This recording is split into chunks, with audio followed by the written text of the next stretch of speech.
We're here for an update on Stan Romanek's case, and I'm going to ask you to provide Stan with grace and mercy as he does this interview. He's very sick again. He's just learned that he has added illnesses onto illnesses, so he's struggling right now. But he has agreed to help us understand what's happening in his case and what's to come. So in April, your attorney filed an opening brief in the appeal. Yes. At the Colorado Court of Appeals. And in the meantime, what has happened? In the meantime, apparently the district attorney has filed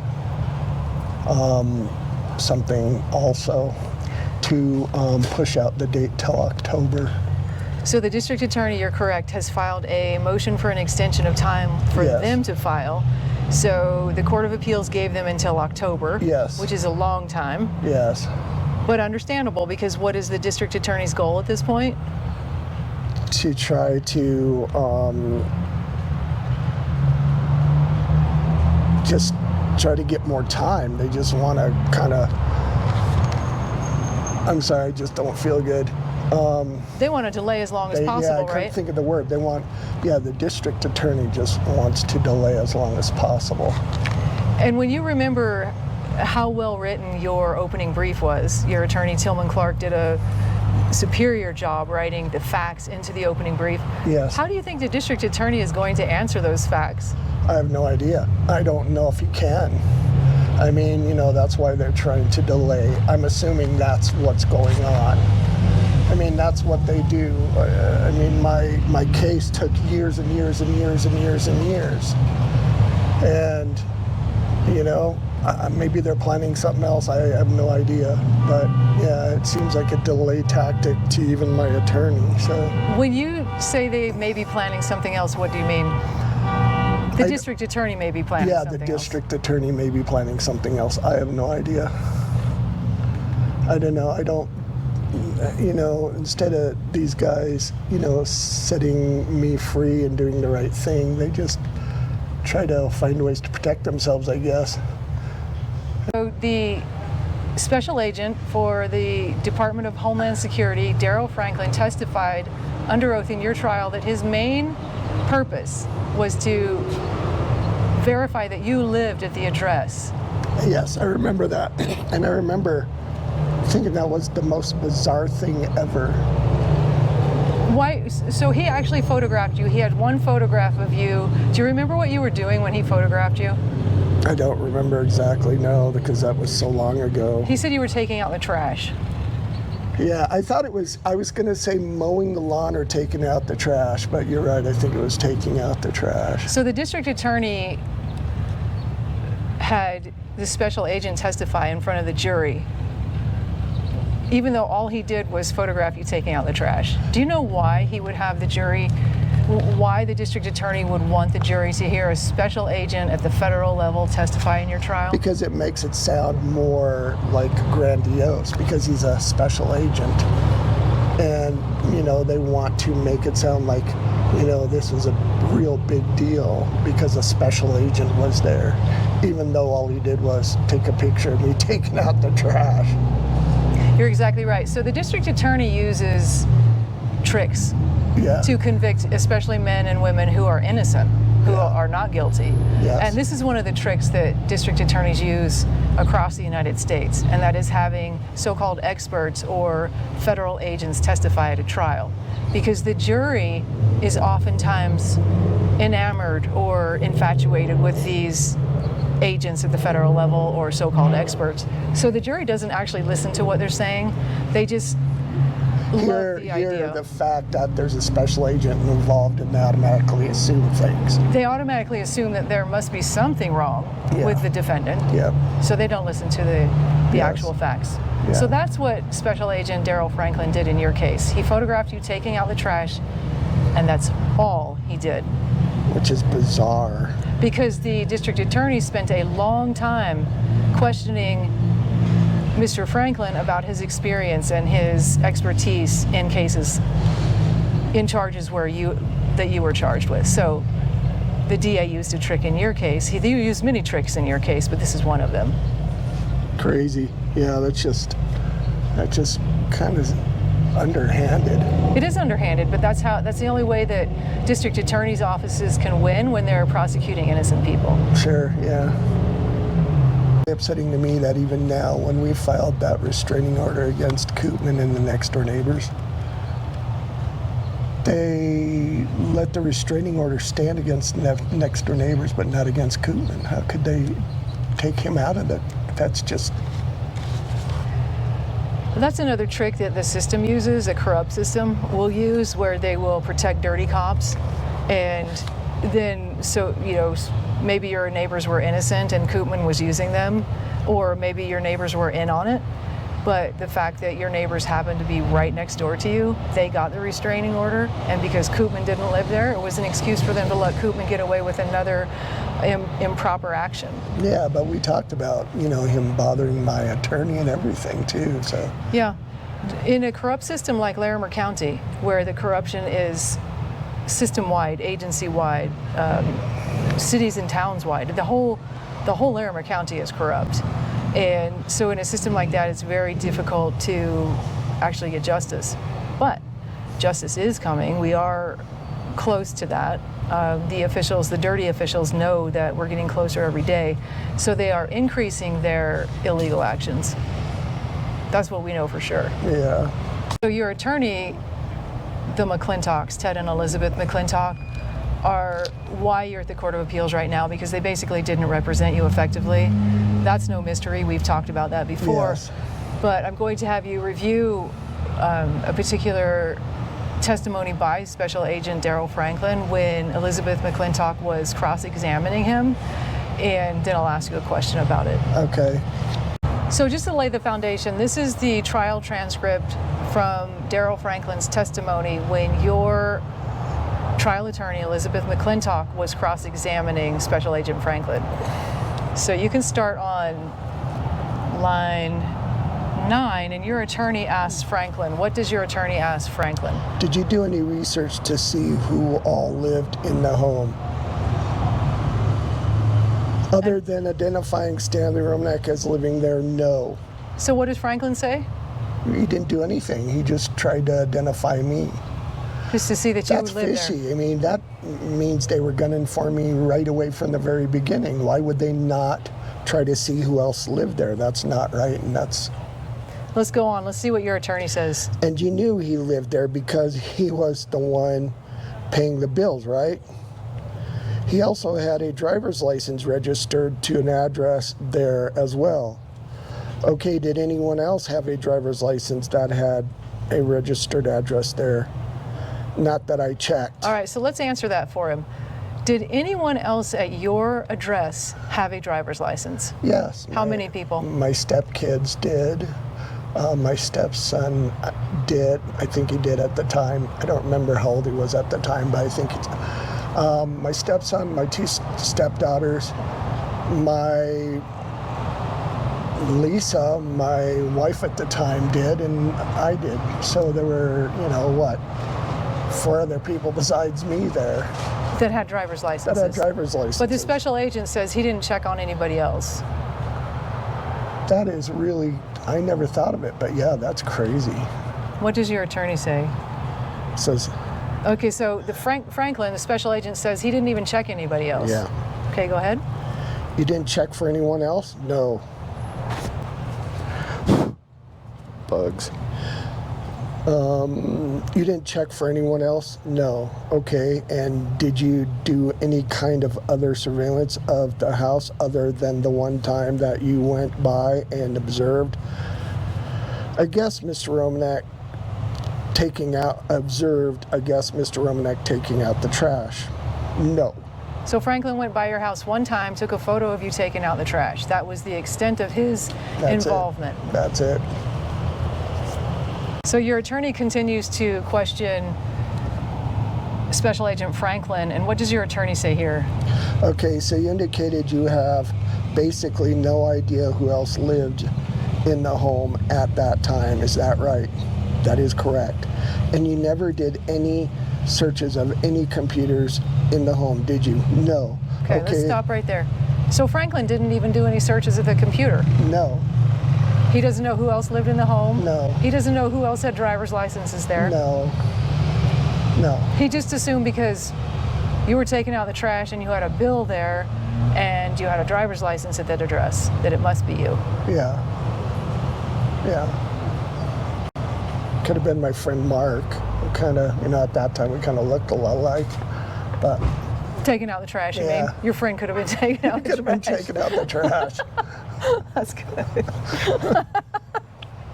good. But seriously, Special Agent never investigated anything else besides you taking out the trash. That's it. Took a picture of me and investigated nothing else. He admits it right there.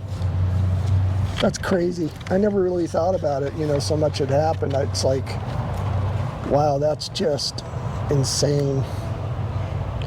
A lot of red flags there for sure. Just in that one witness for the prosecution. Yeah, it's like, why even have him? Well, we know why, because they wanted to make it look grand and, oh, we have a special agent. So this has to be something grandiose. Right. You really had to have done something wrong if a special agent's involved. Yeah, so taking a picture. A lot of times when dirty cops are involved in a case, the district attorney has to bring in a whole bunch of other witnesses. Yeah. And another reason they do that is to basically bore the jury so much with so much information that the jury can't remember what the facts and evidence are. And because the witnesses they do bring in have all these qualifications and their resume is 150 pages long and they work for the federal government, they must be believable. Yeah. So that's a trick. That's despicable. That really is sad that they do this to people. Previously, we have had friends and family ask questions during this process, this difficult interview process. Sure. And we have the same situation today. We have some friends and family who are here to support you, and they have some questions. Okay. Okay, so you were talking about tricks that the district attorney's office uses. What was the name of the lead district attorney in Stan's case? Is it Josh? Joshua Ritter. So the original district attorney that prosecuted Stan and was the lead attorney on during his trial was Mitch Murray. Mitch Murray. Who is this Josh person? So Josh Ritter was a secondary district attorney, and Josh Ritter had some legal difficulties of his own. It's just interesting that we're talking about district attorneys and tricks. My question is, what happened to Josh? Does he still work for the district attorney's office? So Josh Ritter was fired by Gordon McLaughlin, who ironically defeated Mitch Murray during the election for a district attorney. So Mitch Murray was the prosecuting attorney in Stan's case. His assistant or deputy district attorney during the trial was Josh Ritter. An election for district attorney comes up and Mitch Murray wants to be the next elected DA. He runs his campaign against Democrat Gordon McLaughlin. Gordon McLaughlin beats Mitch Murray. So Josh Ritter was fired by Gordon McLaughlin because Josh Ritter was caught in a blackmail scheme where Deputy District Attorney Josh Ritter had been blackmailed by sending some, I guess, naked photos of himself. So he wasn't fired by the DA McLaughlin because of the naked photos. He was fired because he lied about the naked photos.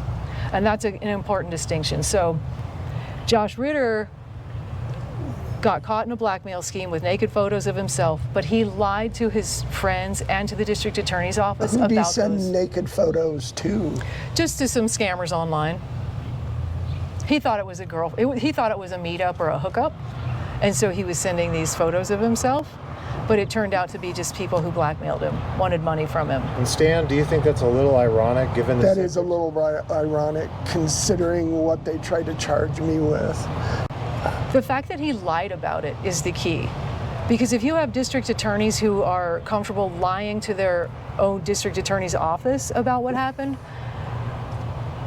that's on par with a dirty cop lying about the evidence. Shouldn't this be grounds to dismiss the charges against me. I mean, shouldn't the DAs realize that there's something fishy going on, and that these guys were, if they can lie about this, they can lie about everything else, right? The DA's office is fully aware of how much corruption, lies, and fraud is involved in your case and your trial. They know that. They just are buying enough time now to figure out how to get out of it. And on that note, it's important for the people to know that numerous other cases with charges similar to yours, where Detective Brian Kootman was the lead investigator, those cases have already been dismissed. They've been dismissed and sealed, and those men have moved on with their lives. But because you were a high-profile case, you're high profile, you're a famous author, it's going to be a lot more difficult for them to explain their way out of this, because your case has received so much international attention. So there's been another question that I'm going to paraphrase and explain. During your 35C hearing, you had a superstar attorney. The judge was, do you remember the judge's name? Blanco. So Judge Blanco was your 35C. Yes. She was also your trial attorney, Judge Yes, Blanco. yes. But during your 35C hearing, you had a fabulous attorney, Cassie Zobel. Yes. Do you remember how Judge Blanco was acting during the 35C hearing? Yes, she looked like she fell asleep. We thought she fell asleep. Describe what she looked like. She just kind of slumped over, had her eyes closed, and just like she nodded off. I thought, people were asked me if she was drunk maybe or something. I don't know if that was the case or not, but she seemed to have fallen asleep or, wanted to be somewhere else, I'm sure. But yeah, that's not typical of what judges do. She didn't care anything about what my attorney said at all. In fact, she was that way with my trial. Same thing with my trial. Everything the DA said, she agreed with. Everything my attorney said, she just completely dismissed. The irony of having basically a sex crime, false accusations, false conviction, and it turns out one of the DAs is involved in a sex scandal of sorts. It's not the same. Well, the judge involved in, everybody, most attorneys and the judges involved in my case, except for the ones that are there now, were involved in some kind of scandal. The first judge involved in my case, very first one, was involved in some kind of sex thing too. Let's talk about that just for a minute since you brought it up. So you're referring to Robert Rand. Yes. And Robert Rand was on the bench, and he had a reputation in Larimer County for being inappropriate with the district attorneys and the defense attorneys. Yes. He was ultimately removed from the bench because of sexual harassment problems. So that was the very first judge in your case. And then it continued to all kinds of other crazy stuff. You can't make this up. It's like, okay, so instead of falsely accusing people of stuff they didn't do and letting them suffer, just fix it, do the right thing. It doesn't take much to do the right thing. I'm just dumbfounded. I've been going through hell for so long, I'm so tired now. But these guys luckily they won't get away with it for much longer. You're right. We're going to wrap this up with another unimaginable fact, piece of evidence that I discovered recently, and we'll go more into detail in a different video. But for now, I want the people to know that we've had that anonymous letter that we've talked about before, where in the anonymous letter, the so-called good cop who wrote the letter talked about how there was some kind of financial incentive for people to basically come after you, exploit you, charge you, convict you based on some kind of financial grant money So that's one of the few aspects of the anonymous letter that I have not been able to prove yet. However, I was doing a deep dive into another corrupt cop, Josh Sheldon, and found some information in a case that he was involved with where credible community member, a physician actually, wrote a letter to a judge saying that this physician had come across some information where this particular case was also being talked about as if it was an incentive to destroy this community member because of financial incentive having to do with Josh Sheldon, who worked for the Larimer County Sheriff's Office at the time. It's like a crime syndicate. You know, these guys are for hire to do whatever they, you want to do against a person. It's just not right.